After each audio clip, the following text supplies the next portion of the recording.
So we know Laker Nation is considered to be one of the best fan bases in sports. Let us know and let your voices be heard. If you're a diehard Lakers fan, hit that thumbs up icon, like the video, and let's talk about these Lakers trade candidates.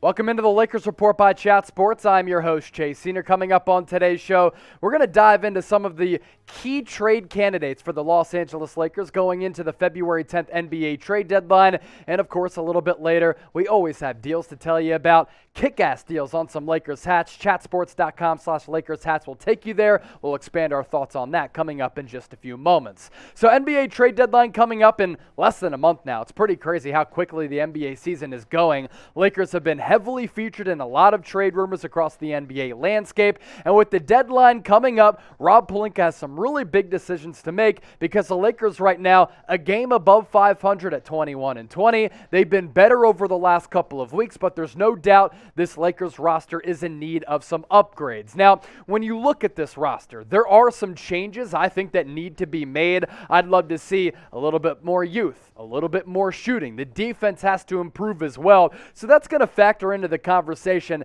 that we're having on today's show, and it goes into my biggest needs for the Los Angeles Lakers right now going into a pivotal moment of the NBA season. Youth and energy, a really big need for the Lakers. Some nights they just look like a slow, old, and sluggish group. And then defensively, there have been a lot of defensive lapses throughout this year, which is really confounding considering that Frank Vogel is a defensive specialist. But this Lakers defense hasn't been up to par like it was in the NBA bubble when they won the NBA championship. The most important need, though, when I look at this Lakers roster, it is shooting help. Night in, night out, you're not sure who's ever going to step up. You know that LeBron James is basically at this point, even though he's 37 years old, a walking triple-double. Outside of him, though, this is a team that lacks consistency. It's a team that needs more floor spacers, and I wish they were a little bit more dynamic in that regard. So predict it for me, Laker Nation. Will the Lakers make a big splash at the NBA trade deadline? They're a little bit tight on money.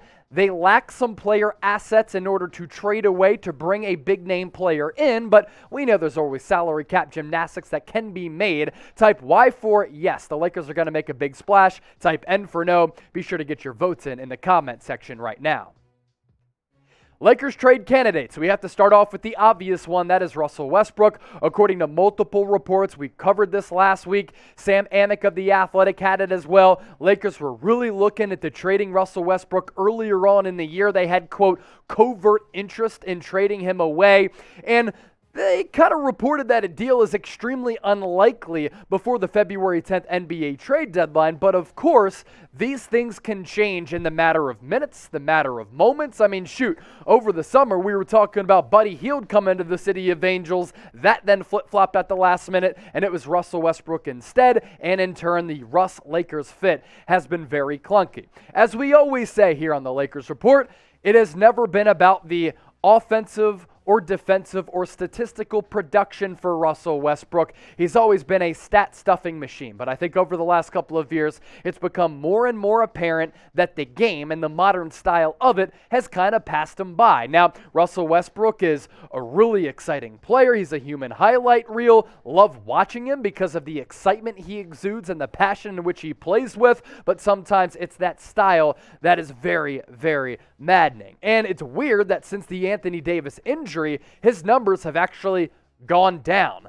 19 points per game to 17.5, rebounds 9.3, assists at 8 flat, and the field goal percentage, which is really why I'm not a huge fan of Russell Westbrook. He's never been the most efficient player, 42% from the floor. His 2021 shooting, field goal attempts, 16.2, career averages of almost 19, field goal percentage 44. That is down from his career numbers. 3-point percentage is down as well, and the free throw percentage has gone up, but everything else kind of fluctuating with Russell Westbrook. And if the Lakers are able to trade him, another team is going to have to take on that really, really high salary, knowing that they're getting a human highlight reel who is also aging and the production is slipping. It would almost be a salary dump for a team that wants to bring in a contract to actually help the Lakers out and help them make a trade. Name a player that the Lakers should deal prior to the NBA trade deadline. We're breaking down a couple on today's show, but your opportunity to be involved with the show and give me some names down below in the comment section. Next Lakers trade candidate, Kent Bazemore. I'm not sure if a lot of people had high expectations for Kent Bazemore coming to LA from Golden State, where really he was a fringe starter, okay bench piece for a Warriors team that didn't even make it out of the NBA play-in tournament. Brian Windhorst had reported the Lakers were willing to listen to offers for Kent Bazemore. I can't imagine why that would change at this point. Rob Pelinka looking to add more roster spots, maybe for another star. He was a starter to begin the year, which I really thought was just brutal, because he was bad on both ends of the floor, but over time, he has fallen out of the rotation. So for Kent Bazemore, maybe he wants to go to another squad to prove that, hey, I can still play. I just don't think Kent Bazemore can play. Started the first 13 games of the year, and in that span, I'm not sure what was going through Frank Vogel's mind, because the eye test told you he just wasn't a good player. Since then, 11 games played, only 1 start. So 13 starts to begin the campaign. Since then, 11 games played, only 1 start. That has included a lot of DNPs, and the numbers really show you why. 4 points per game nearly, 2 rebounds per, only shot and is shooting 33% from the deck and 33% from beyond the arc. Hate to see it. Didn't really like the signing of Kent Bazemore.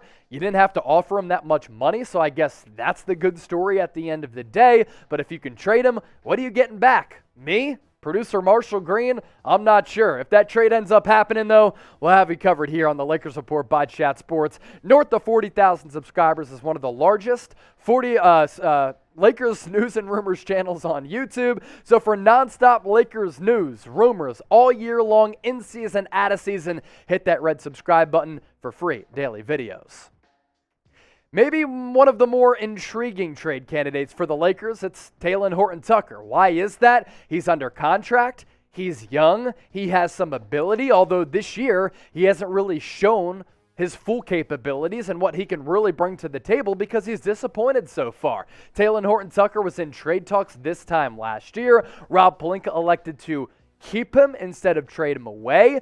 Could he be in the mix again this year? Maybe for some of the reasons that I did mention. He is still an intriguing young player with a lot of potential, so maybe another team out there wants to bring him in because they think they can maximize his talents. Now, we talk about THT being in trade talks this time last year, a monumental mistake for this franchise not to end up pulling the trigger for Kyle Lowry and in turn putting THT in that trade. According to Adrian Wojnarowski at the time of the NBA trade deadline, the Raptors didn't want to trade away Kyle Lowry unless they got THT back, and the Lakers didn't make that deal because they didn't want to include THT. That's a big mistake because I think Kyle Lowry would be really, really good for the Lakers last year and this year. Maybe last year in the playoffs he would have helped them escape that first-round series without Anthony Davis once he went down and hobbled LeBron James. Now, the first couple of years for THT have been pretty good, as we'll show you here in just a few moments. This year,